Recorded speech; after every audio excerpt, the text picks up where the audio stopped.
Hello everyone, ako po muli si Chari TV at ito po ang ating update ngayong araw na ito, September 16, araw ng Lunes, dahil papasok na po ang bagyo. Ito po yung ating makikita dito sa panahong ito. Ayan, medyo nagsisimula na pong umulan sa lugar namin dahil nakapasok na po sa par yung tinatawag nating bagyo. At ito nga po, makikita din po natin yung medyo pabugso-bugso na po na pagpatak ng ulan at may kasama po itong kunting hangin. Sa mga oras na ito ay hindi pa po ganun kalakas yung ulan na makikita natin at mararamdaman dito sa lugar namin. Ayan po siya oh. Ayan, mararamdaman na po natin na dahan-dahan na pong lumalakas ang pagpatak dito ng ulan, pero kampante pa rin po tayo dahil nandito lang po tayo sa bahay at kasama natin yung ating mga anak sa bahay dahil yung gobyerno po natin ay nagkansela na po ng pasok, kaya lahat ng mga eskwelahan po ay naabisuhan na pong ikansela ang lahat ng mga pasok simula elementarya, high school hanggang kolehiyo sa mga araw na ito, dahil para iwas na po tayo sa anumang mga sakuna na mararamdaman natin dito sa pagpasok nitong ating inaabangan na bagyo. Kaya sa lahat ng mga motoristang nasa labas, mag-iingat po tayo dahil anytime pwede pong maranasan natin na sa pagpatuloy na pagpatak ng ulan, yung ibang portion ng mga lugar natin ay medyo magkakaroon na po ng baha. Kaya ingat-ingat po tayo at patuloy po tayong manalangin sa taas na i-guide po tayo niya at i-bless po tayo sa lahat ng ating mga ginagawa at mga pinupuntahan. Kaya ayan, ang lahat po ay mag-iingat at patuloy na pong manalangin na iligtas po nawa tayo ng ating Panginoon sa lahat ng mga pagsubok na dumarating sa ating bansa. Ayan, sa mga panahong ito, medyo tumila po yung ulan at yung hangin dahil nakikita na po natin yung kahit yung mga dahon ng mga punong kahoy ay hindi na po masyadong gumagalaw. Kaya, ayan, thank you Lord dahil medyo pinahila nyo po ang ulan ng hindi ganun kalakas at ayan, dahan-dahan pong nawawala pero dahan-dahan din pong bumabalik.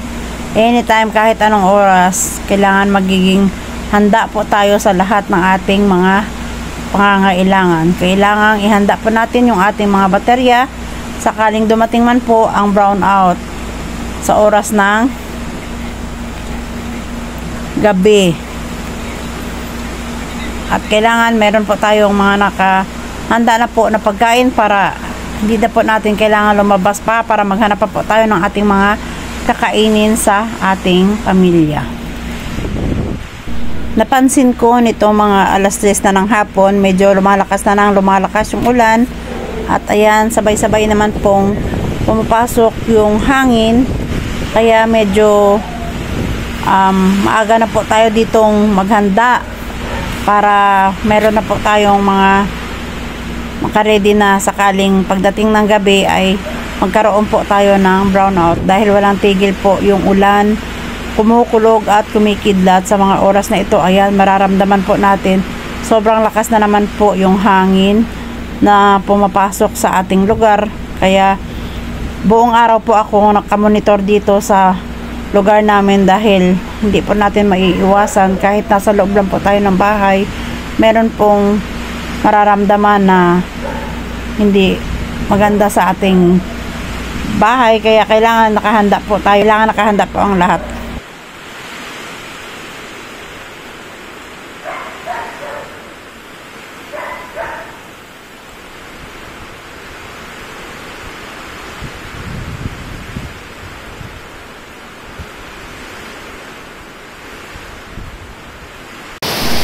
Ayan guys, nung hapon na lalo na pong lumalakas ang ulan, time check, it's 5 o'clock in the afternoon. Ayan, medyo pa dahan-dahan na pong padilim yung ating oras at dahan-dahan rin pong lumalakas yung hambalos nitong ulan at lumalakas rin po yung hangin.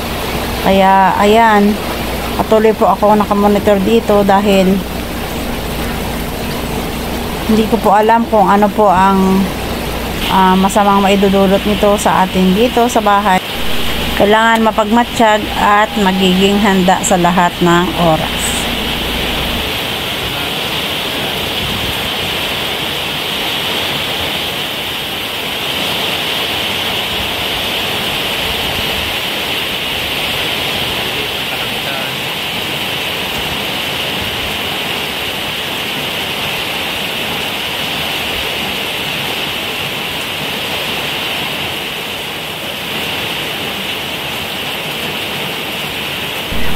Ayan guys, so makikita po ninyo kung gaano gumagalaw yung mga dahon nitong puno ng kahoy.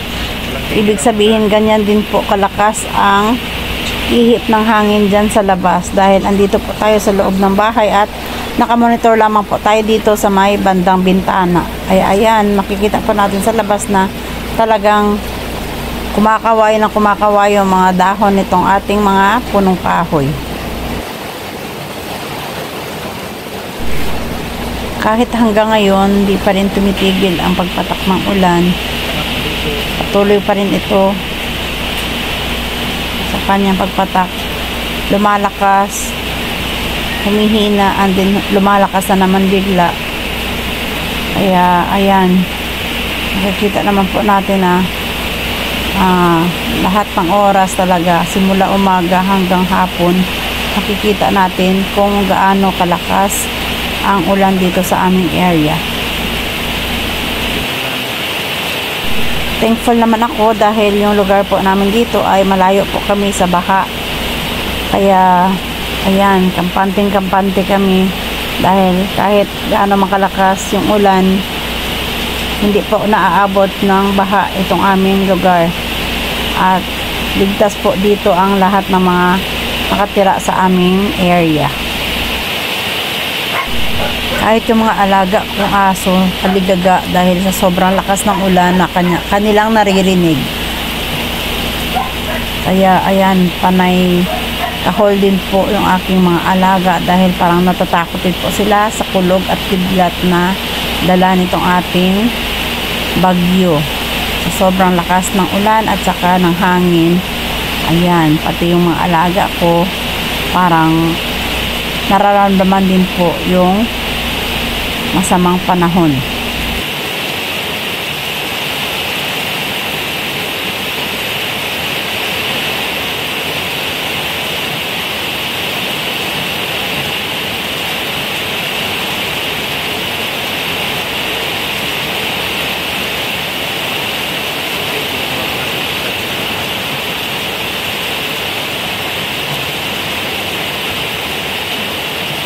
Punta naman tayo sa taas na area nitong aming lugar para maipakita ko po sa inyo kung gaano na po lakas yung ulan na makikita natin dito sa aming area. Ano po siya,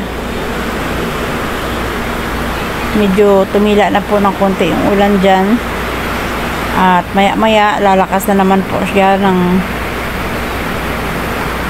may kasamang hangin. Kaya sa lahat mag-iingat na lang po tayo at huwag magiging kampante. Kailangan magiging handa at mapagmatsyag sa lahat ng ating oras.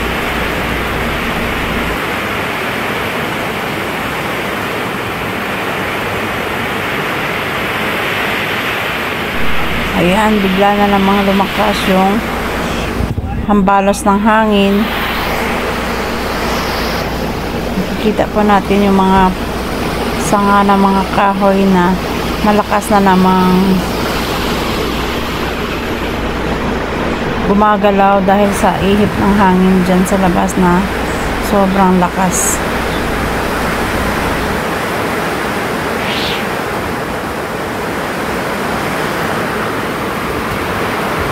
Hanggang sa dahan-dahan na po kaming inabot ng gabi, ganyan pa rin ang panahon, di pa rin maayos ang panahon, lalong lumalakas ang ihip ng hangin. Kaya Lord God, please help us and keep us all safe, lalong-lalo na po yung mga nagtatrabaho na nasa labas pa. I-guide po ninyo sila na naway magiging ligtas po silang makarating sa kanilang mga pamilya. Yan.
At yan naman po ang buong araw na update dito sa aming lugar. Sa araw ng bagyo, lahat ay dapat magiging alerto at ligtas at mapagmatsyag. Hanggang sa muli, maraming salamat po sa inyong panonood at keep safe po ang lahat.